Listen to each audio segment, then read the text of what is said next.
പിതാവിന്റെയും പുത്രന്റെയും പരിശുദ്ധാത്മാവിന്റെയും നാമത്തിൽ ആമേൻ. ഇന്ന് ജൂലൈ 14 തിങ്കളാഴ്ച.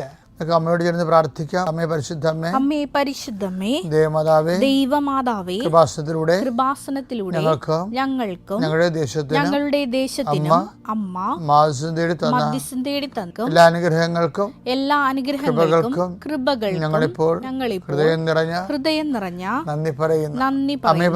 അമ്മേ പരിശുദ്ധമ്മേ, ദേവമാതാവേ, 2004 ഡിസംബർ 7 തീയതി ഉച്ചകഴിഞ്ഞ് 2:30 കൃപാസനത്തിൽ സംഭവിച്ച അമ്മയുടെ പ്രത്യക്ഷപ്പെടലിനെ കുറിച്ച് തിരുസഭയ്ക്ക് സമർപ്പിച്ചിരിക്കുന്ന പഠനരേഖകളുടെ സഭാത്മകമായ പഠനം ആരംഭിക്കുവാൻ ഞങ്ങൾ പ്രാർത്ഥിക്കുന്നു.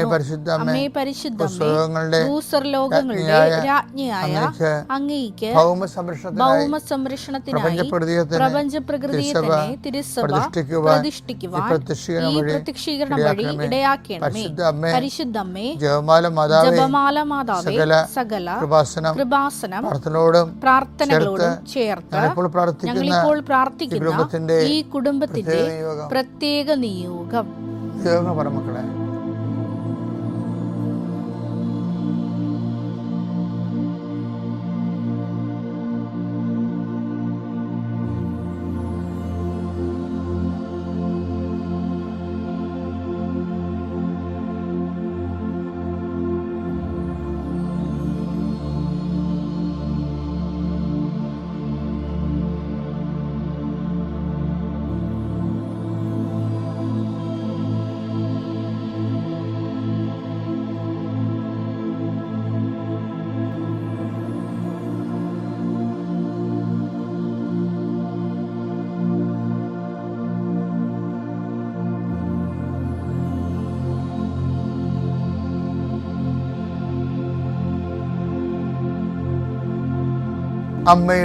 അമ്മയുടെ പ്രത്യക്ഷീകരണത്തിന്റെ ഈ അനുഗ്രഹവേളയിൽ ഞങ്ങൾക്ക് സാധിച്ചു തരുവാൻ കനിയണമേ.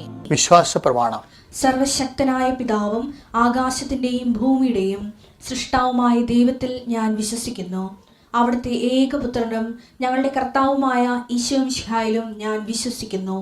ഈ പുത്രൻ പരിശുദ്ധാത്മാവിനാൽ ഗർഭസ്ഥനായി കന്യകാമറിയത്തിൽ നിന്ന് പിറന്ന് പൊന്തിയോസ് പീലാത്തോസിന്റെ കാലത്ത് പീഡകൾ സഹിച്ച് കുരിശിൽ തറയ്ക്കപ്പെട്ട് മരിച്ച് അടക്കപ്പെട്ട് പാതാളങ്ങളിൽ ഇറങ്ങി മരിച്ചവരുടെ ഇടയിൽ നിന്ന് 3-ാം നാൾ ഉയർത്ത് സ്വർഗത്തിലേക്ക് എഴുന്നള്ളി സർവശക്തിയുള്ള പിതാവായ ദൈവത്തിന്റെ വലതുഭാഗത്തിരിക്കുന്നു. അവിടെ നിന്ന് ജീവിക്കുന്നവരെയും മരിച്ചവരെയും വിധിക്കുവാൻ വരുമെന്നും ഞാൻ വിശ്വസിക്കുന്നു. പരിശുദ്ധാത്മാവിലും ഞാൻ വിശ്വസിക്കുന്നു. വിശുദ്ധ കത്തോലിക്കാ സഭയിലും പുണ്യവാന്മാരുടെ ഐക്യത്തിലും പാപങ്ങളുടെ മോചനത്തിലും ശരീരത്തിന്റെ ഉയർപ്പിലും നിത്യമായ ജീവിതത്തിലും ഞാൻ വിശ്വസിക്കുന്നു. ആമേൻ. സ്വർഗ്ഗസ്ഥനായ ഞങ്ങളുടെ പിതാവേ, അങ്ങയുടെ നാമം പൂജിതമാകണമേ. അങ്ങയുടെ രാജ്യം വരണമേ. അങ്ങയുടെ തിരുമനസ് സ്വർഗത്തിലെ പോലെ ഭൂമിയിലും ആകണമേ. അന്നു വേണ്ടുന്ന ആഹാരം ഇന്ന് ഞങ്ങൾക്ക് തരണമേ. ഞങ്ങളോട് തെറ്റ് ചെയ്യുന്നവരോട് ഞങ്ങൾ ക്ഷമിക്കുന്നത് പോലെ ഞങ്ങളുടെ തെറ്റുകൾ ഞങ്ങളോടും ക്ഷമിക്കണമേ. ഞങ്ങളെ പ്രലോഭനത്തിൽ ഉൾപ്പെടുത്തരുതേ, തിന്മയിൽ ഞങ്ങൾ രക്ഷിക്കണമേ. ആമേൻ. നന്മ നിറഞ്ഞ മറിയമേ, സ്വസ്തി. കർത്താവ് അങ്ങയുടെ കൂടെ സ്ത്രീകളിൽ അങ്ങ് അനുഗ്രഹിക്കപ്പെട്ടവളാകുന്നു. അങ്ങയുടെ ഉദരത്തിൻ ഫലമായി ഈശോ അനുഗ്രഹിക്കപ്പെട്ടവനാകുന്നു. പരിശുദ്ധ മറിയമേ, തമ്പുരാന്റെ അമ്മേ, പാപികളായ ഞങ്ങൾക്ക് വേണ്ടി ഇപ്പോഴും ഞങ്ങളുടെ മരണസമയത്തും തമ്പുരാനോട് അപേക്ഷിക്കണമേ. ആമേൻ. എൻ്റെ കർത്താവിൻ്റെ ഉന്നതമായ നാമത്തിൽ ഈ പ്രഭാതം നൽകി നന്ദി പറയുന്നു. ഓരോ 2 സെക്കൻഡ് ഓരോ മനുഷ്യർ മരിക്കുന്ന ഈ രാത്രിയുടെ യാമങ്ങളിൽ കോടികൾ മരിച്ചു മാറിയുമ്പോഴും നീ ജീവിച്ചിരിക്കുന്നു എന്നുള്ള സത്യം, ദൈവത്തിന് വേണ്ടി ജീവിക്കാൻ വേണ്ടിയുള്ള ദൈവവിളിയാണ് ഓരോ ദിവസവും. ദൈവവേദനെ, നിൻ്റെ കണ്ണുകളെ, നിൻ്റെ കാതുകളെ, നീ കാണുന്ന കാഴ്ചകളെ, ഇന്ന് കാണുന്ന കാഴ്ചകളെ, ഇന്ന് കേൾക്കുന്ന ശബ്ദങ്ങളെ, നീ സംസാരിക്കുന്ന സംസാരങ്ങളെ, കർത്താവ് ആകാത്ത കാഴ്ചയെന്നും വേണ്ടാത്ത കേൾവിയെന്നും കർത്താവ് നിന്നെ സംരക്ഷിക്കട്ടെ. എൻ്റെ കർത്താവിൻ്റെ ഉന്നതമായ നാമത്തിലെ സഭയുടെ അധികാരത്തിൽ കുരിശിൻ്റെ അടയാളത്തിൽ നിൻ്റെ കാൽച്ചുവടുകളെ കർത്താവ് അനുധാവനം ചെയ്യുകയും നിന്നെ സംരക്ഷിക്കുകയും ചെയ്യട്ടെ. ദൈവവേദനെ, നീ നടക്കേണ്ട വഴി നിൻ്റെ മുഖത്ത് നോക്കി ഞാൻ നിന്നെ ഉപദേശിക്കുന്ന അരുളി ചെയ്ത കർത്താവിൻ്റെ വചനത്തിൻ്റെ ശക്തിയാലും വാഗ്ദാനത്താലും നീ നടക്കേണ്ട വഴി കർത്താവ് നിശ്ചയിക്കുകയും നീ എത്തേണ്ടിടത്ത് നിന്നെ എത്തിക്കുകയും ചെയ്യട്ടെ എന്ന് പ്രാർത്ഥിക്കും. കടലിൽ സഞ്ചരിക്കുന്നവരുണ്ട്, ആകാശങ്ങളിൽ സഞ്ചരിക്കുന്നവരുണ്ട്, റോഡിൽ സഞ്ചരിക്കുന്നവരുണ്ട്. നീ സഞ്ചരിച്ച് നീ സുരക്ഷിതമായ ലക്ഷ്യങ്ങൾ എത്തിച്ചേരുന്നതിന് വേണ്ടി നിൻ്റെ കെറൂബുകളെ കൊണ്ട് കർത്താവ് നിന്നെ സംരക്ഷിക്കട്ടെ. പിതാവിൻ്റെയും പുത്രൻ്റെയും പരിശുദ്ധാത്മാവിൻ്റെയും നാമത്തിൽ ആമേൻ. എൻ്റെ പ്രിയപ്പെട്ടവരെ, ദൈവം ലോകത്തെ സൃഷ്ടിച്ചപ്പോഴേ ഓരോരുത്തരെയും പേര് ചൊല്ലി വിളിച്ചെന്നാണ് പറയണത്. ഇരുട്ടിനെ ഇരുട്ടെന്നും രാത്രി രാത്രിയെന്നും മൃഗത്തെ മൃഗമെന്നും ഇങ്ങനെ ഓരോന്നിൻ്റെ പേര് ചൊല്ലി വിളി. നാമം ദൈവം ഉണ്ടാക്കിയതാണ്. ആ നാമത്തിലാണ് നമ്മൾ അറിയപ്പെടുന്നത്. അതുകൊണ്ട് നാമത്തെ കീഴടക്കാൻ നാമത്തിനെ പറ്റത്തുള്ളൂ. Body grows by eating bodies. ശരീരം വളരണത് മറ്റ് ശരീരങ്ങളെ കഴിച്ചുകൊണ്ടാണ്. നമ്മൾ വളരണത് പച്ചക്കറിയും ചെടികളിലേക്ക് ശരീരം കഴിച്ചുകൊണ്ടല്ലേ.